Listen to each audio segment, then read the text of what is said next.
You the best player on the other team. You the best player on the other team. You the best player on the other team. You the best player on the other team. Romeo and Juliet, forbidden love. Never thought I'd feel this way. When you hit me up, you playing for Liverpool, and that's a dub. Now I think I need you. What the fuck? What's going on, YouTube? It's your boy One Star Weakfoot, and before I start this review, before I start this episode, yo, I gotta say shout out to Everton. We just put in a 4-0 at Manchester United. We just destroyed Manchester United. We just put in the best performance of the year.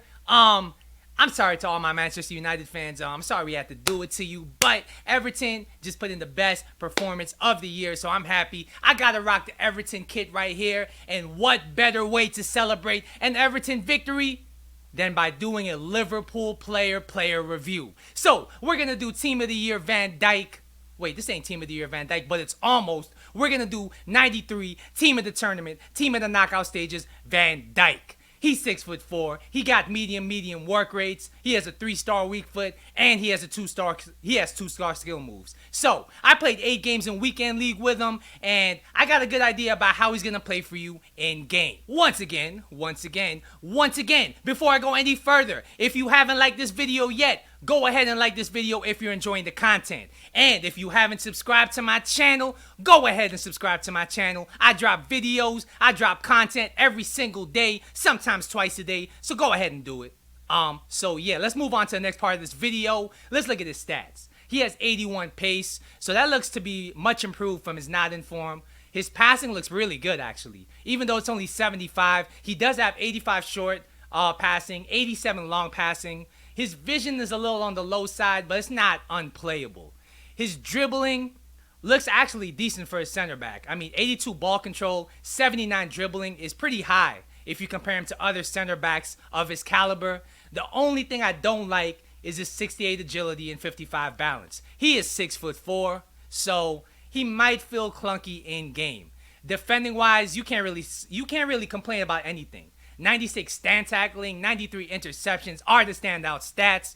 And physical wise, 99 strength, 93 jumping at 6'4". This guy's gonna be a beast. You already know it. So yeah, let's jump into the gameplay. I'll be right back. Alright, so Virgil van Dijk, Team of the Tournament, 93. How much is he gonna cost you on PS4? Well, he's gonna cost you $770K. Is he worth that money?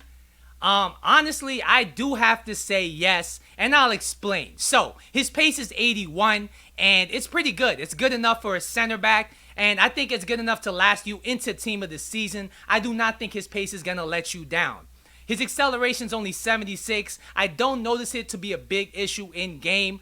The only issue I really noticed with his pace is that because he has low agility, if you make a tackle and you miss, he is a bit slow to turn around and chase the attacker after he misses that tackle. Otherwise, running in a straight line or even running diagonally, he's pretty quick. So let's look at his passing.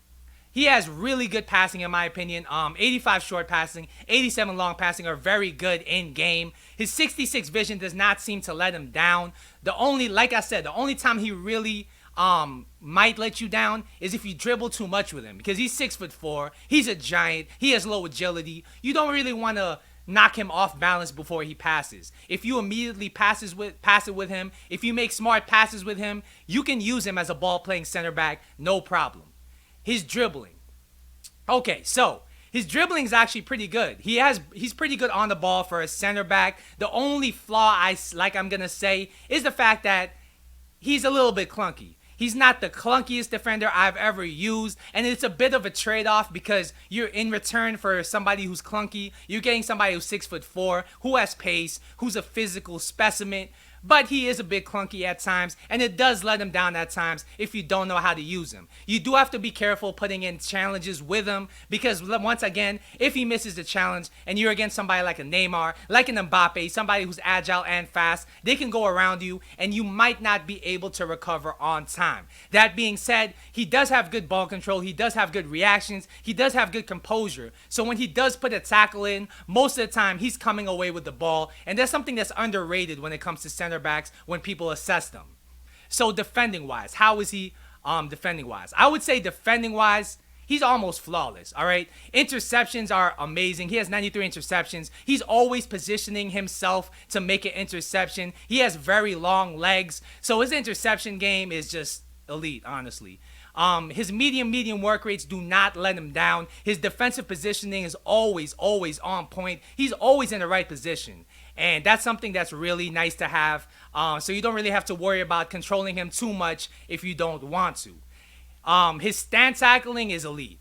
He has one of the best tackles that I've ever used on FIFA. I mean, it's just because he's big, he's physical, he has long legs. So he has 96 stand tackling on top of that. This is going to make a very overpowered tackle. So if you're in front of the attacker, your opposition's attacker, and you're in a good position to tackle, all you got to do is press circle. He's getting that tackle in. He puts those spider leg tackles in where it wraps around the attacker because he does have, the long legs. And yeah, I do not have any complaints with his defensive ability whatsoever. His positioning, his interceptions, his tackling, all elite.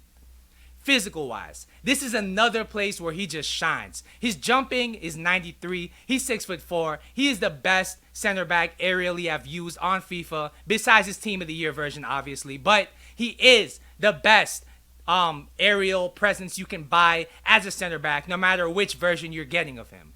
Strength-wise, he has 99 strength. He does not get bullied. Instead, he bullies other people. His stamina is only 77. The only time I really notice it being an issue is if I have to go high press early on in the game to really chase a game, and if it goes into overtime, that's the only time I really notice his stamina being an issue. Other than that, I would say it's not really an issue whatsoever. So, what would I rate this card? I would have to rate this card a 9.25 out of 10. I do think he's an endgame center back. I do think he's going to be better than most team of the season center backs because his stats are pretty much a team of the season already. And most of these team of the season center backs are not going to be 6'4". They're not going to have his body type. They're not going to have his attributes. And those are the things that make this card very special. The reason why I say he's worth 770K is because he's almost as good as his Team of the Year card. He's not quite as good. I would say his Team of the Year card is a perfect 10 out of 10. And this card's a 9.25 out of 10. So he's a little bit worse. He's like a step down. But as far as the EPL, he is the best EPL defender by far, other than his Team of the Year card. And as far as value for money, you can't really complain. He plays as good as most icons in this game, even better than a lot of the other icon center backs in this game. And it's really hard to find a better center back than him for the money. So, to give you a better idea as to what he's bringing to your team, I'm going to compare him to Flashback David Luiz. So, who's the better card? Well, you already know the answer to it, but let me give you a better explanation. So pace-wise, Luiz does feel a little bit better. I mean, he has more pace. Not only that, he has more agility and balance. So he is a little bit faster than Van Dijk in game. It's not a huge difference, but it is a difference. Passing-wise, I gotta say, you gotta go Luiz with this one. Luiz is definitely a better ball-playing center back. Again, because of the agility, because of the balance, he's gonna be better at passing and dribbling. But Van Dijk is also pretty good at both of those things as well, as long as you use him properly. The thing that really separates both of them, however, is that defending. Van Dijk is elite in every single sense of defending. He's better at interceptions. He has a better tackle to him. He's bigger. He's more physical. He's better in the air. And just defensively, even though they have the same work rates, Van Dijk is always in better positions than Luiz. I played them side by side on my team, and it was night and day. Van Dijk is somebody I would want to have on my team the rest of the year, whereas Luiz, I'm already noticing that he's kind of getting overshadowed by other cards in this game. That's not to say he's a bad card, but he is starting to be affected by the power creep, so to say. So yeah, that's going to be my review of this Van Dijk card. Hopefully you guys enjoyed it. Hopefully you guys were helped a little bit by it. Yeah, I'm going to come back with another video hopefully later today. If not, I'll come back with another video tomorrow. So until then, later.